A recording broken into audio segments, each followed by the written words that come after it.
Hey everyone, this is Jake Crew and welcome back Blind Faith. This week I'd like to talk about learning from mistakes and failures and stuff. This is not necessarily about failing religiously, but it's like failing other aspects of life, I'd say. And focus a little bit on failing religiously too, but main thing is failing just in everyday life. For example, failing a test, failing to meet expectations, failing to just do parts of daily life. Maybe you get busy one day and fail to clean the house as good as you want to or whatever. Or forget to call your friend or something like that. Because mistakes like that happen. And we always act like failing is like the worst thing that could ever happen. We act like failing is awful. And personally, I don't like the feeling of failing. Nobody does. But it also serves an important purpose, I'd say, because we learn from it. Not only do we learn from it, but also we have to keep in mind, well, for one, we always have to ask God for help when we're going through our daily lives. And for two, even when we do fail, we can use it as a learning curve. We can learn from it. Maybe God has other plans for us with it. I always get so nervous every time I take a test. I'm going to fail. I'm going to do bad on it. I like to get A's all the time. So if I get even anything under an A, I feel like I did badly on it.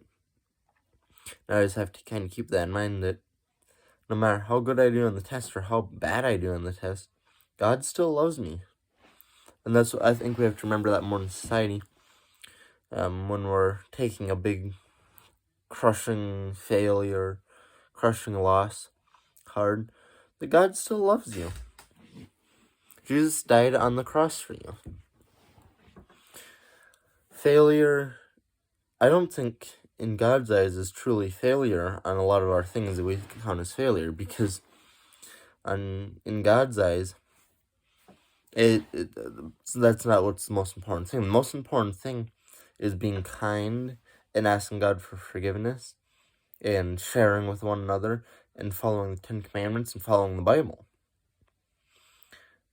I'd say that God sees that as succeeding. Even if you go out and fail a math test or whatever every once in a while, or do badly on it, or whatever, you have to keep that in mind. And I always look at that, because today I'm studying for a chemistry test again. I always get so nervous, and I've been doing relatively good in chemistry. Thanks to God.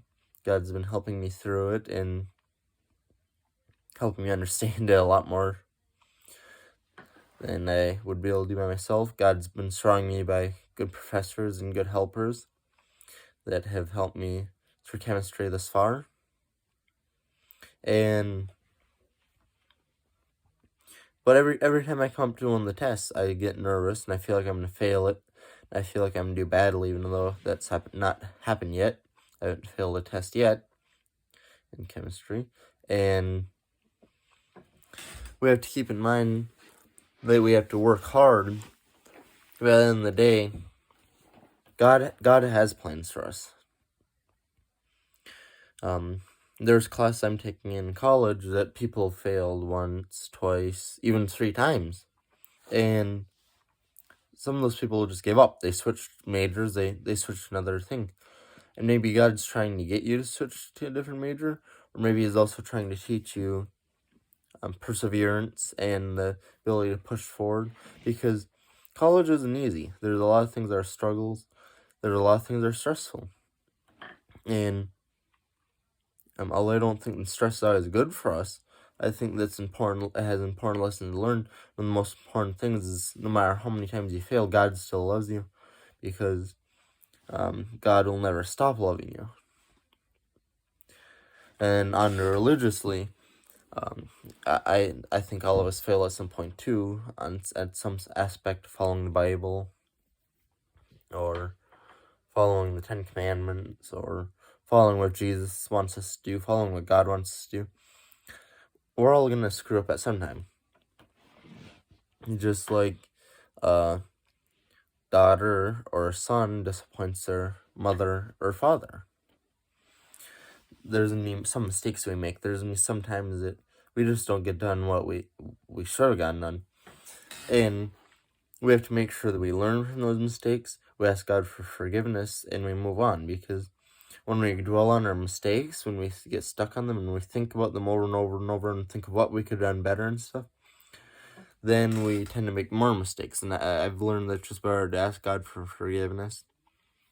Try to kind of push that mistake out of the way a little bit and keep going forward, and try not to make the same mistake again, because we have to use our mistakes as a learning curve. There's nothing you can do for it once you make a mistake, once you fail a test, or once you screw up, other than to go forward. And asking forgiveness is important, but I've also found it's very important to forgive yourself too, because otherwise you kind of sit there with that guilty feeling in the pit of your stomach, and you really can't get past it, and you get distracted and make more mistakes. But honestly, you just have to forgive yourself. Ask God for forgiveness. Ask yourself for forgiveness, basically, and forgive yourself, because mistakes are going to happen, and we just have to learn to continue life with them. And when we fail, we have to get up again, brush ourselves off, ask God for help, and push forward again and try again. This is Jake Crew, Blind Faith. Thanks for watching. See y'all next week.